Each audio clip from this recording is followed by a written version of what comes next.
Selesai. Beri salam. Assalamualaikum warahmatullahi wabarakatuh. Waalaikumsalam warahmatullahi wabarakatuh. Oke, agar lebih semangat lagi, Ibu akan memberikan speaking terlebih dahulu ya. Seperti pertemuan sebelumnya, kita sudah belajar tepuk 5 ya. Bisa dipraktekkan semuanya? Bisa. Oke. Tepuk 1, tepuk 2, tepuk 3, tepuk 4, tepuk 5. Oke, kompak semuanya ya. Tepuk tangan kalian semua. Pada pertemuan sebelumnya kita sudah belajar tentang pengertian dan juga ciri-ciri dari teks cerita inspiratif ya. Ada yang masih ingat? Ciri-cirinya. Ya, atau bahasa apa? Ya, Kak. Ya, betul. Ada juga sih ciri-ciri yang lain ya. Terus hari ini kita akan belajar tentang struktur teks cerita inspiratif. Oke, pada pertemuan hari ini kita akan membahas mengenai kompetensi dasar 3.12, yaitu menelaah struktur kebahasaan dan isi teks cerita inspiratif. Yang mana tujuannya setelah kalian menyaksikan cerita inspiratif yang Ibu sajikan nanti melalui video pembelajaran, yaitu melalui aplikasi YouTube, atau juga yang telah Ibu berikan pada LKPD nanti, kalian harus dapat menganalisis struktur teks cerita inspiratif. Oke, sebelumnya Ibu akan melakukan tes diagnosis terlebih dahulu pada kalian ya. Kalian boleh menutup mata, silakan kalian acungkan tangan jawabannya yang mana ya.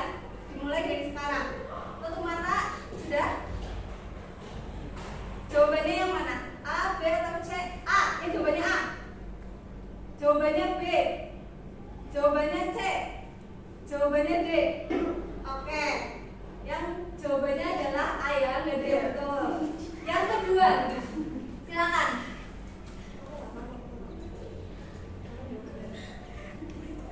Sudah ya? Tutup mata, yang jawabannya A. Yang jawabannya B. Oke. Yang jawabannya C. Yang jawabannya D. Oke, sudah ya. Jawabannya adalah betul yang B, yaitu teks cerita inspiratif. Oke, setelah Ibu melakukan teks diagnosis kepada kalian, Ibu sudah mengetahui bagaimana kemampuan awal dari kalian. Selanjutnya, Ibu akan memberikan sebuah video. Silakan kalian simak videonya.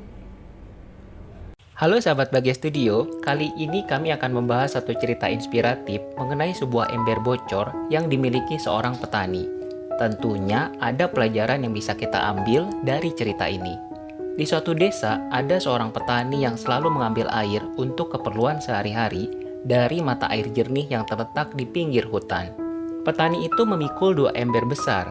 Salah satu ember ternyata memiliki lubang kecil halus sehingga air dalam ember menetes sepanjang jalan. Sesampainya di rumah, dari ember yang bocor tersebut hanya tersisa sepertiganya saja. Hari berganti hari, hal itu terus berulang. Suatu saat, anak petani yang mengetahui hal itu akhirnya menegur ayahnya yang dianggap melakukan hal yang sia-sia.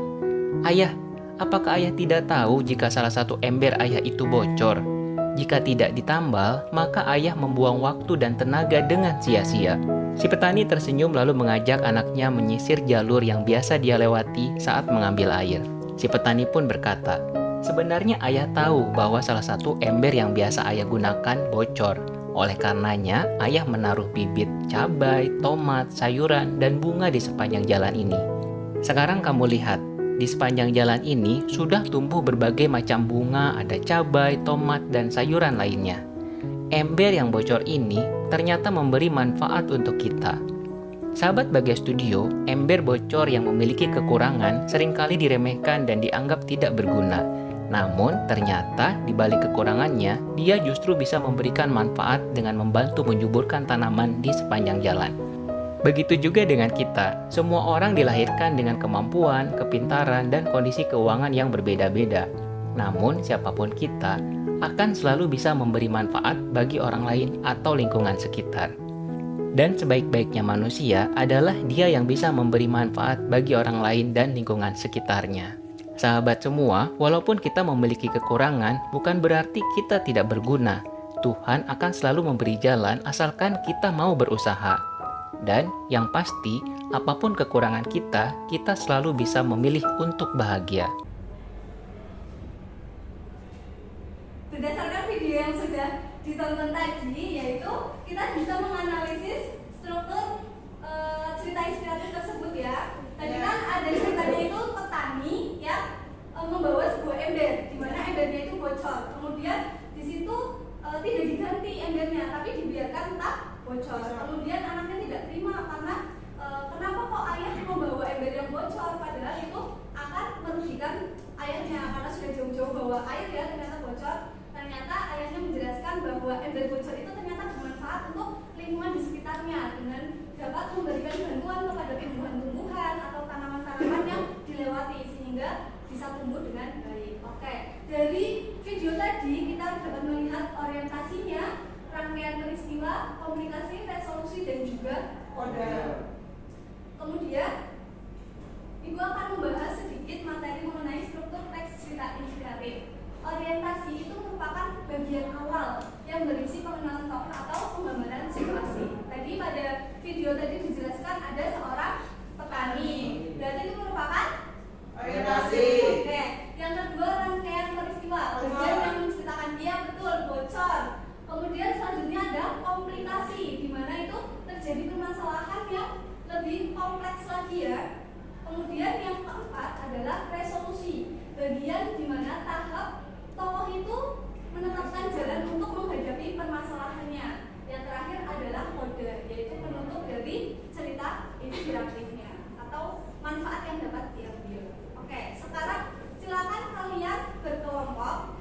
Tadi berdasarkan hasil diagnostiknya, kalian berkelompok, Mas Adi dengan Mbak Safa, Mbak Binta dengan Mbak Dia. Oke, silakan kalian susun beberapa huruf-huruf yang sudah Ibu sediakan di meja. Ini ya.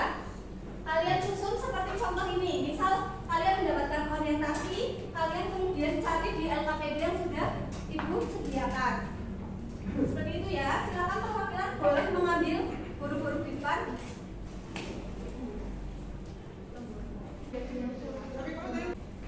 Oke, kemudian susunlah menjadi struktur yang utuh seperti ini contohnya, dan cari yang ada di dalam teks tersebut.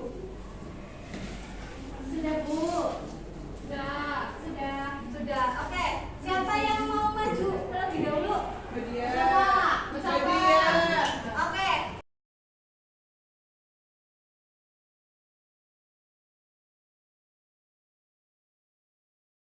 Sekarang kelompoknya bagian saja.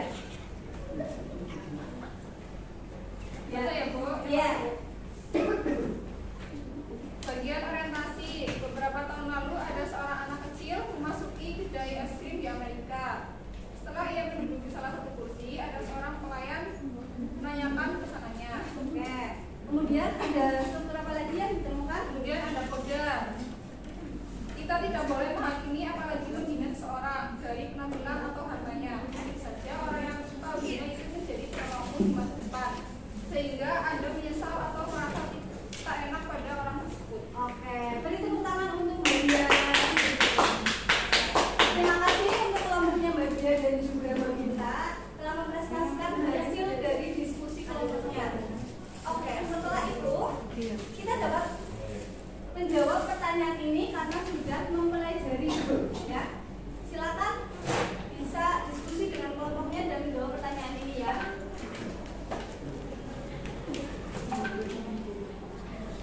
Oke, betul. Jawabannya yang D. Kelompok siapa yang betul? Saya. Selanjutnya, pertanyaan kedua. Silakan dijawab ya. Sudah? Jawabannya B. Siapa yang salah atau betul ini? Yang betul.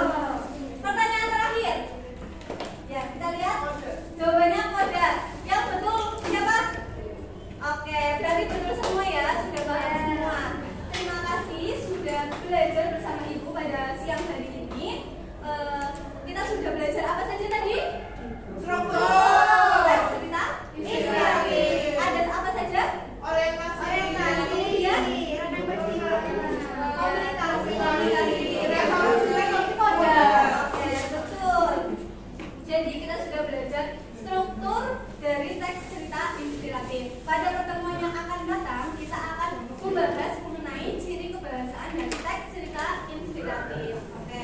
Kemudian nanti silakan LKPD-nya dikumpulkan dan juga hasil asesmen yang terakhir silakan dikumpulkan